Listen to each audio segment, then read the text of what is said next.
Donc, bienvenue à cet épisode de Empower Yourself et cette semaine, on va aller démystifier et je pense que je vais parler peut-être autant aux thérapeutes, donc j'ai quand même une grande communauté de thérapeutes dans la communauté d'Empower Yourself, qu'aux gens peut-être qui ont déjà expérimenté des blessures.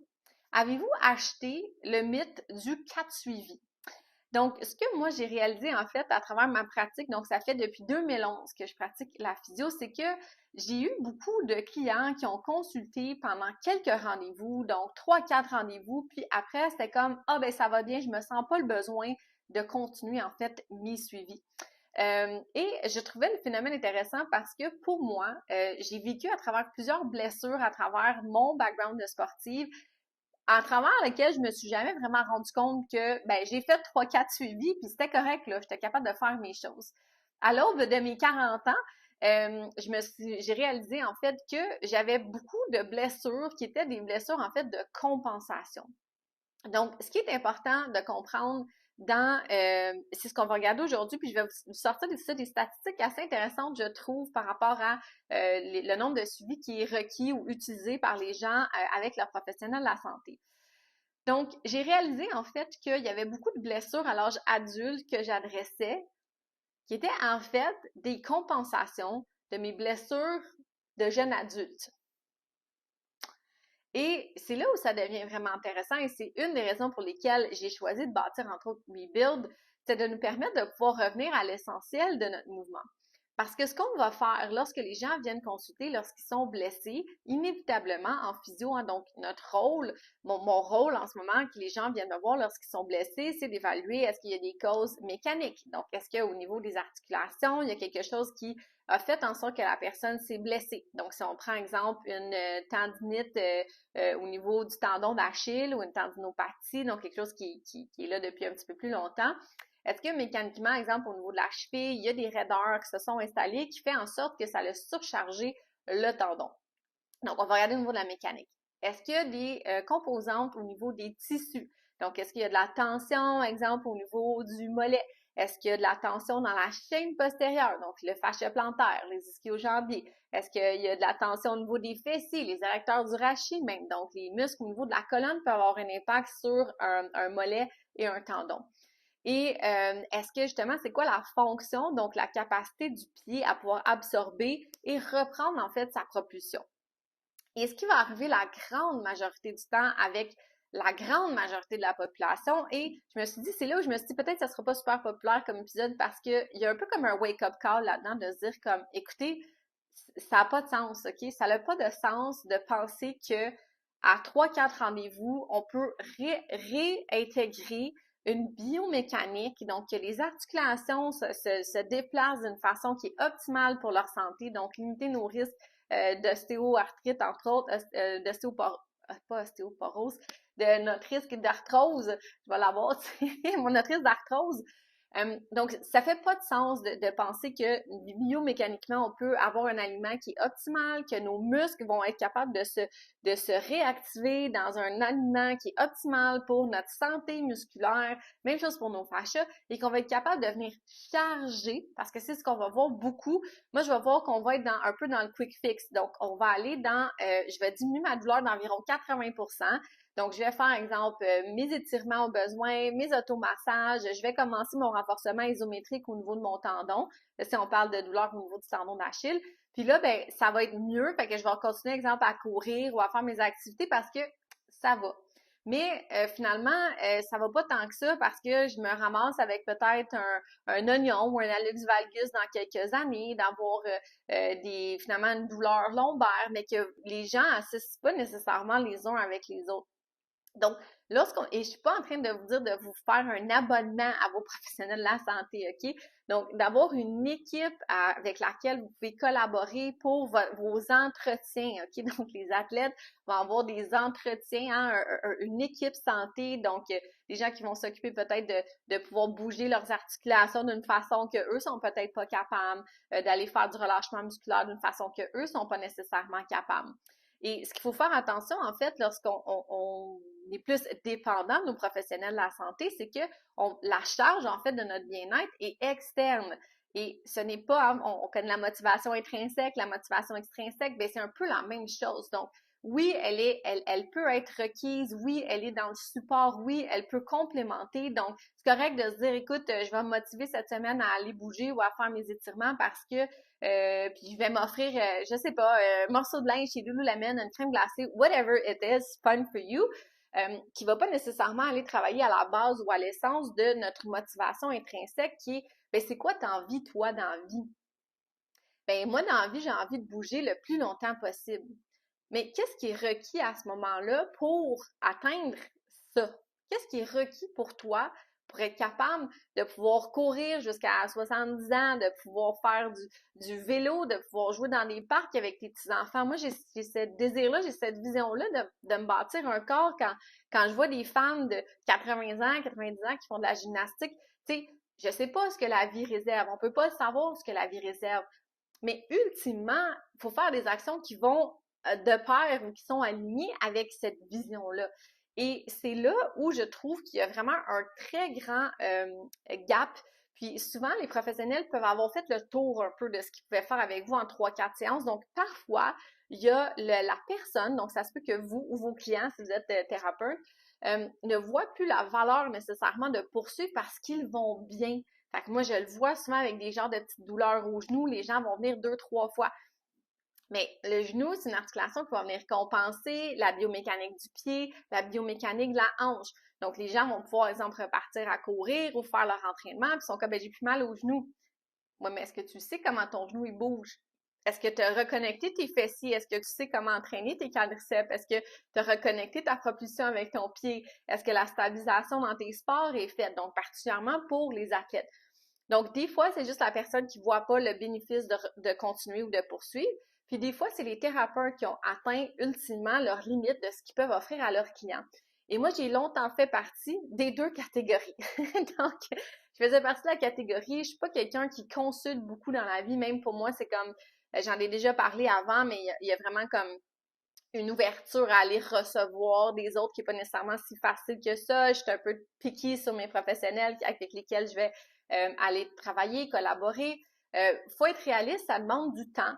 Ça nous demande des ressources financières aussi d'aller consulter. Donc, parfois, ça peut être aussi des choses que pour vous, c'est comme, écoute, moi, un rendez-vous, dépendamment de où vous êtes situé, ça peut être entre 100, 150, 160, 190 dollars un rendez-vous de suivi, dépendamment de ce que vous avez. Fait que ça se peut que pour vous, financièrement, ben, ça fasse comme, écoute, moi, après 600-700 dollars que j'ai investi, je suis rendue dans mon investissement, puis j'arrête mes suivis. Puis ça, il y a des solutions à ça et c'est entre autres une des raisons pourquoi j'ai créé des programmes comme Rebuild et je vous l'explique.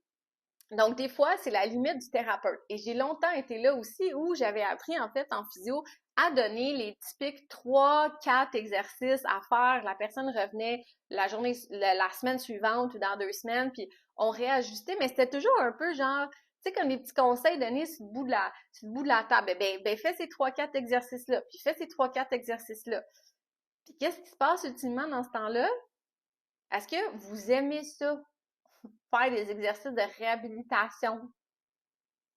It's boring. It's boring. C'est plate. On va se le dire, là. C'est plate, OK?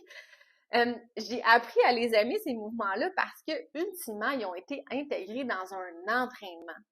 Quand tu me dis que je peux m'entraîner, puis c'est ma préparation à mon entraînement, like, OK, on peut travailler parce qu'ils sont requis. Les exercices de réhabilitation, l'objectif que je vous disais plus tôt, c'est que lorsque vous êtes blessé ou vos clients sont blessés, ultimement, on revient toujours à la base. Qu'est-ce qui n'a pas fonctionné qui a créé cette blessure-là?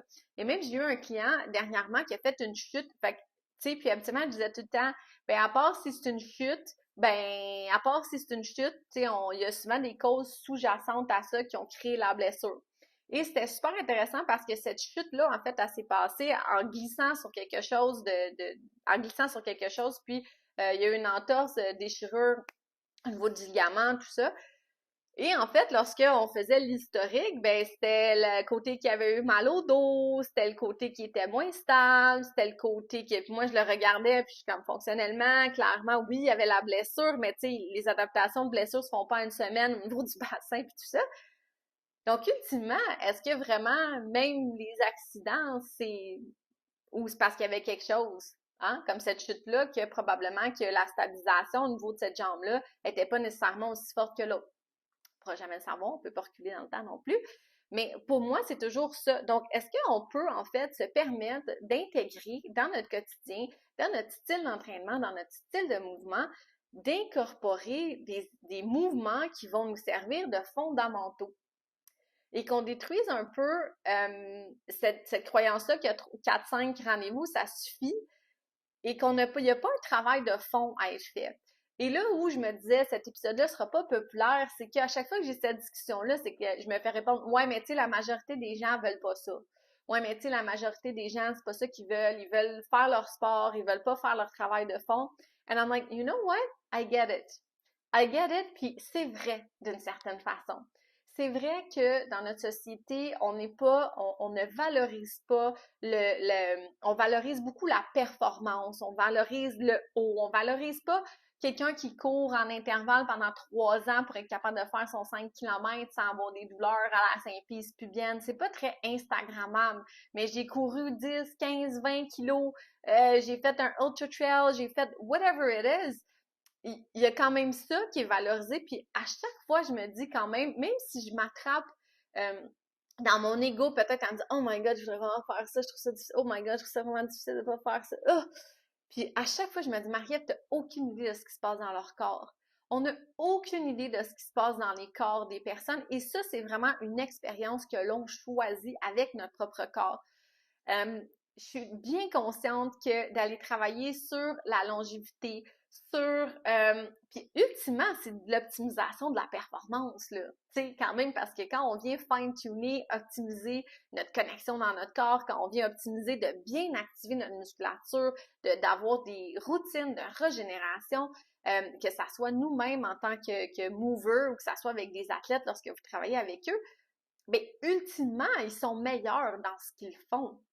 Mais il y a vraiment un changement de culture puis d'identité à faire qui est beaucoup plus profonde, de se dire, ben comment est-ce que je peux réorganiser, en fait, ma culture de mouvement pour aller me permettre d'avoir un corps où il fait bon être et vivre longtemps. Parce qu'on n'en a aucune idée. Moi, je me pose souvent cette question-là. Je me dis, OK, ben, tu sais, les athlètes ou les ultra trailers, là, c'est très en mode en ce moment, l'ultra trail, là, des très longues distances, 80, 120, 200 km, 200 km dans le désert, 200 km. Et il y a comme ils font des choses exceptionnelles, ces personnes-là. Donc, avec leur corps, la constance, la détermination, toutes les fois où ils n'ont pas envie d'y aller, toutes les fois où ils ont mal, puis ils vont quand même, puis ils apprennent à vraiment collaborer avec leur corps d'une différente façon. Mais il n'y a personne qui dit dans 15-20 ans, ils ont l'air de quoi, ces personnes-là? Est-ce que leur expérience, en fait, qu'ils choisissent, leur expérience physique, c'est d'aller se créer des moments ou d'aller creuser en dedans d'eux de façon très profonde pendant cette période-là de leur vie, ça apporte quand même quelque chose au niveau de l'usure biomécanique, des tendons, des tissus. Est-ce que c'est favorable, défavorable? C'est pas à moi de juger de ça. En même temps, je me dis c'est une expérience corporelle qu'on choisit. Donc, pour moi, c'est de me dire, OK, ben est-ce que c'est juste une conceptualisation que j'ai, en fait, que les gens consultent pour peu de rendez-vous? Est-ce qu'il y a quelque chose de plus profond au niveau de notre culture qui ne valorise pas nécessairement la récupération, l'optimisation, puis on a une optimisation plus pour la performance, mais vraiment cette connexion-là profonde. Et j'ai fait, en fait, quelques recherches et ce que je trouvais d'intéressant, c'est que pour une entorse de cheville aiguë, donc qui vient tout juste d'arriver, de grade 2, donc on va parler de déchirure partielle. On va noter 8 séances sur 7 semaines, donc 8 séances là, sur 7 semaines, là, c'est de tout réapproprier et ça dépend, OK? Donc, on parle quelqu'un qui se rappelle qu'il n'y a pas d'antécédent, OK? Donc, pas d'antécédent au niveau du genou, de la hanche, du bassin, donc zéro antécédent. Ce cheminement-là de 8 séances, est-ce que les gens ont vraiment le temps de tout se réapproprier, leur saut, leur connexion? Je suis pas certaine. Ça veut dire que c'est fonctionnel puis les gens arrêtent. Moi, j'ai vécu ça dans les dernières années où j'ai commencé à explorer un peu plus une douleur à l'aine du côté droite. Et puis j'en venais pas à bout. Puis finalement, j'ai finalement consulté pour avoir un œil extérieur, pour me dire, qu'est-ce que je vois pas? J'ai peut-être trop la vision proche de ce qui se passe, pour moi dans mon corps. Et en fait, ce qu'on a trouvé, c'est que c'était mon bassin de l'autre côté qui chutait souvent en mise en charge. Donc, ça venait toujours venir abuter au niveau de ma hanche. Donc, j'avais des symptômes un peu de type labrum du côté droite.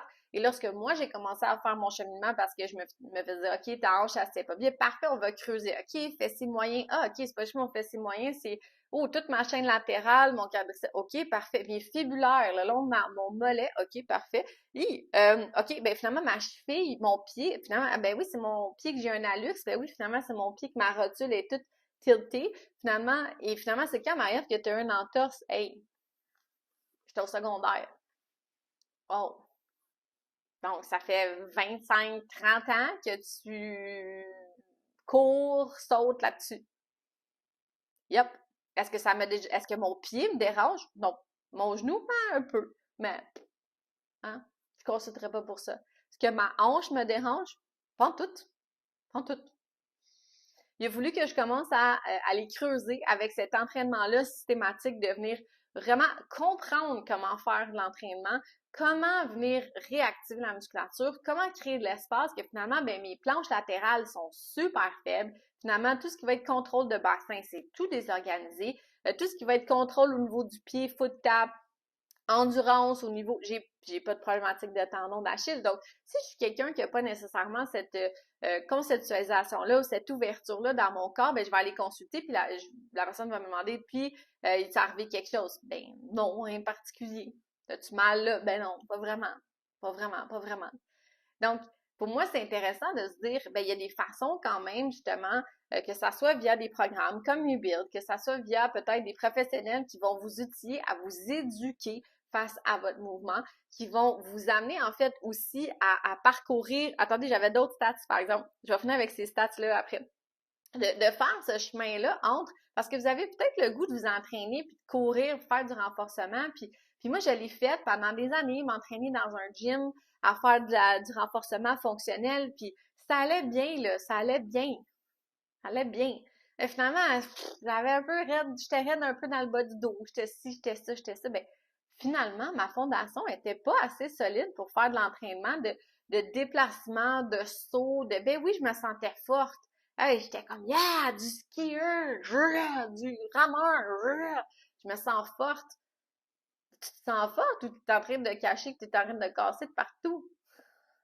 You know, like, c'est un peu ça. Donc, tu sais, mon message, c'est un peu, qu'est-ce que ça prend, là, pour ouvrir un peu cette perspective-là entre les deux mondes? Que ça soit, encore là, via des programmes, je sais, il n'y en a pas tant que ça. Moi, j'en cherchais des professionnels comme ce que je fais en ce moment. Je me disais, hey, j'aurais aimé ça trouver quelqu'un qui me guide de là à là, parce que quand j'allais consulter, c'était 2, 3 exercices. Je faisais ça pendant 2 semaines. En mode faire les mêmes exercices à chaque jour pendant 2 semaines, là, je vais peut-être toffer, mais après ça me tentera plus, là, je vais m'ennuyer, tu sais. Fait il est où le gap? Il est où ça? Pour le faible pourcentage peut-être de la population qui désire réellement être capable de connecter dans son corps. Puis ça, c'est une question que vous pouvez vous poser si vous avez envie que ça soit de l'accompagnement individualisé ou des programmes génériques ou des programmes comme Rebuild qui vont vous amener vraiment à venir bâtir ces fondations-là. On a d'ailleurs la nouvelle thématique du prochain bloc qui va sortir bientôt. I'm so excited! Vraiment. Donc, qui va être annoncé bientôt. Donc, vous pourrez avoir probablement en exclusivité dans la communauté, vous allez pouvoir le voir. On va avoir également une semaine immersive. Donc, lorsqu'on fait des lancements de nouveaux blocs ou de nouveaux programmes, on a une masterclass, un bloc immersif pour voir si c'est pour vous, si c'est le type d'entraînement que vous aimez. Donc, stay tuned, ça va sortir dans quelques semaines. Donc, on a également statistique intéressante pour la rééducation de la courbe des rotateurs. 9 à 9 séances. C'est pas tant que ça, là. Parce que si, là, il y a une problématique au niveau de la courbe des rotateurs, il y a probablement une problématique XY cervicale, une problématique qui n'est pas nécessairement symptomatique, hein. Puis pour moi, c'est tout le temps, quand je regarde les études, je suis comme, OK, c'est à l'observation ou c'est symptomatique de la personne, parce qu'il faut apprendre à se connaître. Hein, quand on développe son sens de proprioception, d'interoception, ben également, ça nous permet de dire comme, hey, crime, je me sens pas tout à fait de la même façon des deux côtés ou au contraire, je commence à gagner en force, en connexion ou en endurance parce que si vous vivez à une connexion, je vais dire de 6 sur 10, puis 6 sur 10, c'est tout ce que vous avez connu, ben ça y fait, là. 6 sur 10, c'est correct. Mais en même temps, c'est pas là que vous voulez vivre, là. Si vous faites partie de cette population-là qui a envie d'y aller, qui ont envie d'explorer leur corps longtemps, longtemps, vous faites partie de cette population-là, cette infime partie-là de la population qui va chercher justement à s'outiller, à s'éduquer, que ce soit via des accompagnements peut-être un peu plus longs. Lorsque vous vous éduquez, lorsque vous venez chercher cette information-là, ça vous empuissance en fait, toujours. L'éducation, l'expérimentation, vous dire, écoute, moi j'en ai des clientes là, qui ont pris des programmes qui étaient 2000 $ avec moi. Puis il y en a là, qui consultaient pour 2500 $ de professionnels dans une année. Ils ont pris une année, OK? Donc, ils ont investi de leur propre argent, sans leurs assurances, ils ont investi dans un programme d'éducation à 2000 $ et l'année suivante, n'ont pas eu besoin de consulter. Est-ce que vous comprenez le retour sur investissement sur une vie? C'est exceptionnel. C'est comme quand, exemple, on parle des programmes de Brett. C'est un programme qui est immersif. C'est sur 6 mois. On vient s'immerser, on s'éduque, on prend notre information, on vient expérimenter notre corps, on se plonge puis on s'immerse. And that's for life. For life. OK? Donc, vraiment. Ensuite, donc, le dernier que je trouvais vraiment intéressant en rééducation périnéale, donc, on avait de façon générale, en fait, quand j'ai regardé les différentes études, on avait entre 5 et 12 séances. Encore là, 12 séances, ça peut paraître long. Ça dépend tout le temps de ce que vous faites. 12 séances couchées sur le dos à rien faire puis à pas intégrer votre corps, ben vous intégrez pas ce que vous voyez dans vos séances. Quand vous avez de la thérapie manuelle, ça vient créer du changement dans votre corps. Ça vient éveiller peut-être vos articulations. Ça vient libérer vos articulations, libérer vos muscles.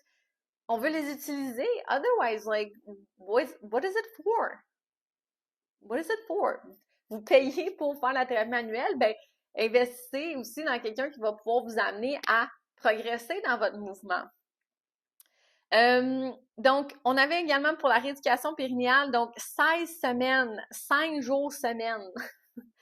Donc, 16 semaines, c'est quand même 4 mois, hein, pour une amélioration des symptômes. Et là, on parle juste des fonctions pelviennes. On parle pas des fessiers, on parle pas de notre stabilité lombaire, on parle juste du plancher pelvien. Donc, be patient, ça vaut la joie d'être patiente face à votre cheminement, de changer votre mindset pour vous dire, écoute, qu'est-ce qu'on peut créer sur le long terme, au-delà du court terme, puis de devenir curieuse dans notre mouvement, de sortir de la culture du push, push, push. De toute façon, si vous êtes en périménopause, mesdames, laissez faire là, de faire de la course puis de l'entraînement fonctionnel à haute intensité, là, ça vous scrape le système hormonal, OK? Donc, c'est vraiment, ça vous taxe.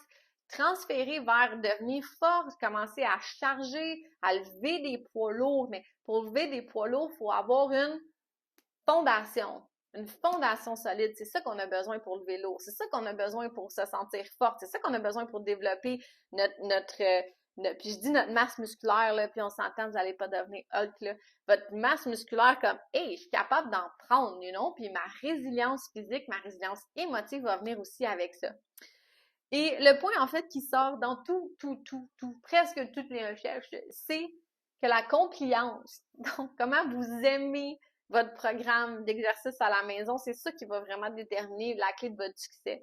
Si pour vous, ça fonctionne pas, le 3-4 exercices écrits sur un papier, moi, j'étais des années à donner ça à mes clients, puis j'avais très peu de personnes qui étaient adhérents parce que, bon, ça fonctionnait moins bien, c'était moins de fun, mais si vous avez envie de vous créer là, un pont entre les deux, de vous entraîner, de devenir plus forte, puis en même temps d'adresser vos fondamentaux, bien, venez nous rejoindre dans Vibid. Vous allez voir, c'est exceptionnel comme programme. Ça vous permet vraiment de faire le pont. Si vous cherchez quelque chose d'individualisé, vous pouvez toujours m'écrire. Donc, que ça soit sur Messenger, sur YouTube, sur le groupe Facebook. Ça va me faire plaisir de regarder avec vous ce qui est disponible, que ça soit individualisé ou des programmes plus génériques. Et si vous avez envie de vous immerser, là, vraiment vous dire, moi, je veux venir m'éduquer, vraiment, ben, Brett est là également pour vous.